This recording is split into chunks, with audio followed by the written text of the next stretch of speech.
Highway के किनारे एक छोटा सा ढाबा, चारों तरफ हरे भरे पेड़ हैं। ढाबा एकदम खाली है। चूल्हे पर मिट्टी की हांडी में मटन पक रहा है और बहुत ही लाजवाब खुशबू आ रही है। रंगा उदास बैठा है। पास ही लता ज्वार का आटा गूंथ रही है। पता नहीं आजकल के लोगों को क्या हो गया है लता। खाने में रंग, अजीनोमोटो और रबड़ जैसे खिंचने वाले नाम दो तो लोग टूट पड़ते हैं। मैं सुबह 4 बजे उठकर सिलबट्टे पर मसाले पीसकर इस मिट्टी की हांडी में मटन बनाता हूँ, फिर भी खाने कोई नहीं आता। लगता है आजकल इस ईमानदारी की कोई कद्र ही नहीं बची है। लता मुस्कुराते हुए आटे की लोई बनाते हुए कहती है, आप बेकार ही परेशान हो रहे हैं जी। जिससे असली स्वाद की पहचान होगी वो कहीं से भी ढूंढता हुआ आ जाएगा। हमारा ये देसी नाश्ता, ये गर्मा गर्म ज्वार की रोटियां और शुद्ध देसी घी में बना देसी मुर्गा। इन फास्ट फूड खाने वालों को इसकी कीमत क्या पता। मेरे दादाजी कहते थे, खाना वो नहीं जो सिर्फ पेट भरे, खाना वो है जो जान में जान डाल दे। आप बस थोड़ा सब्र रखिए। तभी रंगा का दोस्त कमलेश हाथ में स्मार्टफोन लिए, आंखों पर स्टाइलिश चश्मा लगाए बड़ी हड़बड़ी में वहाँ आता है। अरे रंगा, तू कभी नहीं सुधरेगा यार। अपने ढाबे का नाम देख, ये पुरानी कुर्सियां देख, सब बाबा आदम के जमाने का है। पब्लिक को खींचना है तो ग्राफिक्स चाहिए भाई, ग्राफिक्स। कल ही मैं शहर के एक बड़े होटल में गया था। उसने बड़ी सी प्लेट में जरा सा खाना रखा, ऊपर से एक हरी पत्ती सजा दी और सीधा 1000 रुपए का बिल थमा दिया। इसे कहते हैं टैलेंट। ढाबे में खाना बनता है भाई, ये ग्राफिक्स क्या होता है? और एक पत्ती रखने के 1000 रुपए? यही तो मार्केटिंग है जो तुझे नहीं आती। हम तेरे ढाबे का नाम बदलकर रंगास डाइनिंग एंड लाउंज रख देते हैं। मैंने अंग्रेजी में एक मेन्यू कार्ड भी सोचा है। सुन, तेरे इस मटन करी को हम कहेंगे mutton monster in red gravy और देसी मुर्गे को कहेंगे स्पाइसी चिकन चिली चमक। फिर देख पब्लिक कैसे पागल होकर आती है। लता हंसते हुए कहती है, कमलेश भैया, इन्होंने जिस देसी मुर्गे को इतने प्यार से पाला है, अगर आपने उसे चिली चमक बना दिया तो उस मुर्गे की आत्मा भी कभी शांत नहीं होगी। हमारे खाने में कोई मिलावट नहीं है, तो फिर इन नामों में अंग्रेजी की मिलावट क्यों? अरे भाभी जी, आप नहीं समझेंगी। खैर, कम से कम प्रमोशन के लिए एक वीडियो तो बना ले। रंगा, तू ये करछुल पकड़कर एक स्माइल दे। मैं इंस्टाग्राम के लिए एक रील बनाता हूँ। बैकग्राउंड में एकदम ट्रेंडिंग म्यूजिक डालूंगा। कमलेश अपना फोन का कैमरा ऑन करके रंगा के चेहरे के पास लाता है। रंगा चिढ़कर करछुल से कमलेश के हाथ पर हल्का सा मारता है। मुझे ये पोज वोज देना नहीं आता। मेरी हांडी से उठने वाली खुशबू ही मेरा प्रमोशन है। तू ये कैमरा बंद करेगा या नहीं? अफसोस, कल जब इस ढाबे पर ताला लग जाएगा ना, तब तुझे मेरी याद आएगी। बैठ, ऐसे ही मक्खियां मारता हुआ बैठ। दोपहर की तेज धूप है। रंगा और कमलेश सड़क के किनारे खड़े होकर बातें कर रहे हैं। गाड़ियां तेजी से गुजर रही हैं, लेकिन कोई रुक नहीं रहा। देखा रंगा, सुबह से एक भी गाड़ी नहीं रुकी। मेरी बात मान, एक बड़ा सा बोर्ड लिखवा ले, बाय 1 गेट 1 फ्री। एक प्लेट मटन करी के साथ झंडू बाम की डिब्बी फ्री। रंगा गुस्से में कहता है, ये झंडू बाम क्यों बे? अरे तेरा मसालेदार मटन खाकर अगर किसी के सिर में दर्द हुआ तो लगाने के काम तो आएगा। ओए, मैं घर का बना शुद्ध घी और बिना मिलावट के मसाले इस्तेमाल करता हूँ। मेरी करी खाने से सिर दर्द नहीं होता, बल्कि तकदीर बदल जाती है। और ये एक पर एक फ्री देने के लिए मैं कोई साबुन की टिकिया नहीं बेच रहा। अपनी जान लगाकर खाना बनाता हूँ। मेरे खाने का एक क्लास है। तो जा, अपनी हांडी लेकर बीच हाईवे पर खड़ा हो जा। तेरा क्लास क्या है ये कार वाले ही तुझे बता देंगे। अचानक एक बहुत ही शानदार लग्जरी कार जोरदार ब्रेक मारते हुए उनके ढाबे के सामने रुकती है। कार रुकते ही कमलेश डर के मारे 2 कदम पीछे खिसक जाता है। कार से ब्रिजेश काका बाहर निकलते हैं। उन्होंने महंगा सूट पहना हुआ है और फोन पर बहुत ही गुस्से में बात कर रहे हैं। उनके चेहरे पर भारी तनाव है।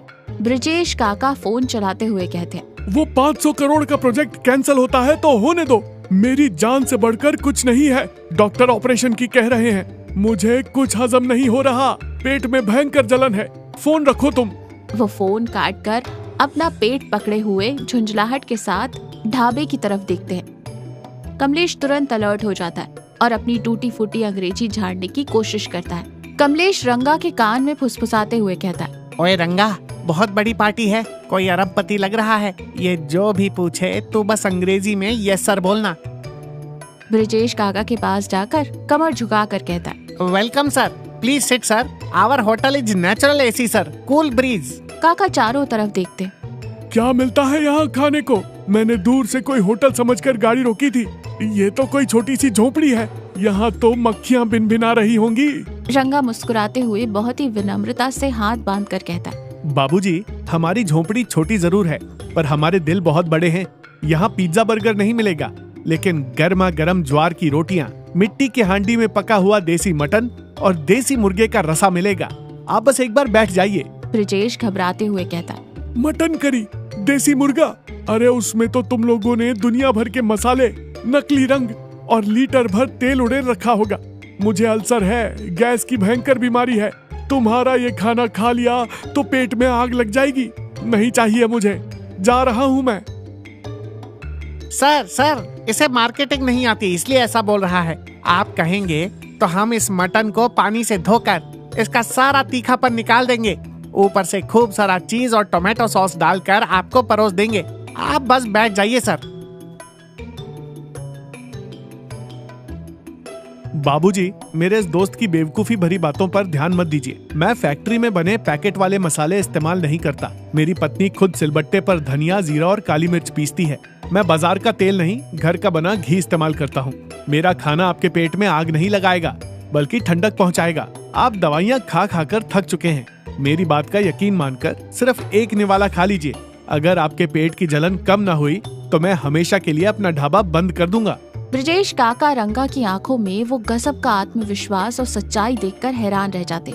वो बिना कुछ कहे चुपचाप जाकर एक पुरानी कुर्सी पर बैठ जाते हैं। कमलेश घबराहट में अपने नाखून चबाने लगता है। लता एक केले का पत्ता बिछाती है, उस पर भाप निकली हुई जवाहर की 2 रोटियां, एक छोटी सी मिट्टी की कटोरी में मटन करी और थोड़े से प्याज रखती है। उसकी लाजवाब खुशबू पूरे ढाबे में फैल जाती है। ब्रिजेश काका बहुत ही सावधानी से थोड़े शक के साथ रोटी का एक टुकड़ा तोड़ते हैं, उसे मटन की ग्रेवी में डुबोते हैं और मुंह में रखते हैं। रंगा हाथ बांधे चुपचाप उन्हें देख रहा है। कमलेश तो जैसे भगवान से प्रार्थना कर रहा है। ब्रिजेश काका बहुत धीरे धीरे चबाते हैं। अचानक उनका चबाना रुक जाता है। उनकी आंखें बड़ी हो जाती हैं। उनके चेहरे की वो सारी सख्ती और तनाव गायब हो जाता है, जैसे वो किसी पुरानी दुनिया में खो गए हों। उनके हाथ कांपने लगते हैं और आंखों से आंसू तैरने लगता है। कमलेश बुरी तरह कांपते हुए फुसफुसाता है, मारे गए रंगा, इसके तो गैस दिमाग में चढ़ गई है। देख, आंखों से पानी आ रहा है। ये अभी पुलिस को फोन करेगा। मुझे मत फंसाना, मैं तो यहाँ से खिसक रहा हूँ। काका हाथ के इशारे से कमलेश को वहीं रुकने को कहते, फिर सिर उठाकर कांपती हुई आवाज में रंगा से कहते, बेटा 2 रोटियां और लाना और थोड़ा सा वो रसा भी डाल देना। रंगा और लता के चेहरे पर एक गजब की खुशी थी।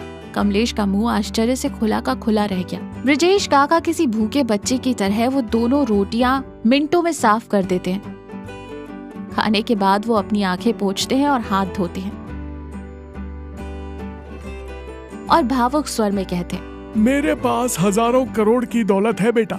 मैंने लंदन और न्यूयॉर्क के बड़े बड़े 5 स्टार होटलों में खाना खाया है, लेकिन पिछले 10 सालों से मैं जो कुछ भी खाता था वो मुझे दवाइयों की तरह लगता था। कोई स्वाद ही नहीं आता था। हमेशा एक तनाव, एक डर लगा रहता था।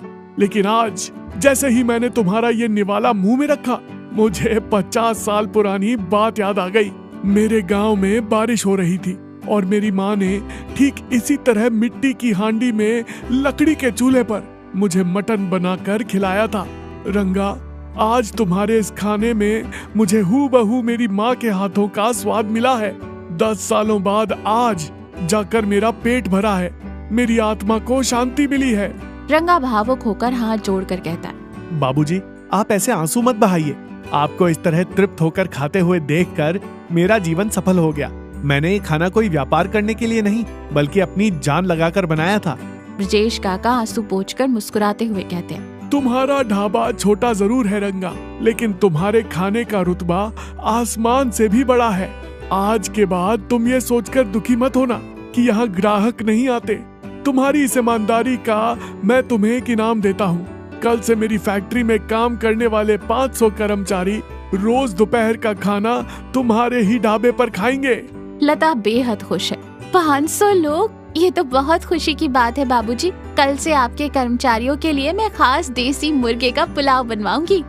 बात यही खत्म नहीं होती रंगा। हम तुम्हारे इस ढाबे को ऐसे ही रहने देंगे, लेकिन शहर के बीचों बीच बिल्कुल इसी मिट्टी की हांडी और कंडे वाले स्टाइल में एक बड़ा ऑथेंटिक देसी रेस्टोरेंट खोलेंगे। सारा पैसा मेरा होगा और स्वाद तुम्हारे हाथों का। ये सुनते ही कमलेश तुरंत फिसलकर ब्रजेश काका के बगल में आकर खड़ा हो जाता है। सर क्या गजब का आइडिया है सर। उस शहर वाले रेस्टोरेंट में अगर मार्केटिंग हेड की कोई कुर्सी खाली हो तो मुझे दे दीजिएगा। ब्रजेश काका जोर से हंसते हैं। तुम्हें नौकरी जरूर दूंगा कमलेश, लेकिन अगर तुमने मेरे रेस्टोरेंट के खानों के नाम अंग्रेजी में रखे तो मैं कसम खाता हूँ तुम्हें उसी मटन की हांडी में डालकर उबाल दूंगा। सब एक साथ ठहाका मारकर हंसते हैं। ब्रजेश काका अपनी कार के ड्राइवर को भी बुला लेते हैं और फिर सब मिलकर रंगा, लता, कमलेश और ब्रजेश काका बाहर खुली हवा में चटाई पर बैठकर एक साथ जवार की रोटियां और मटन करी खाते हैं।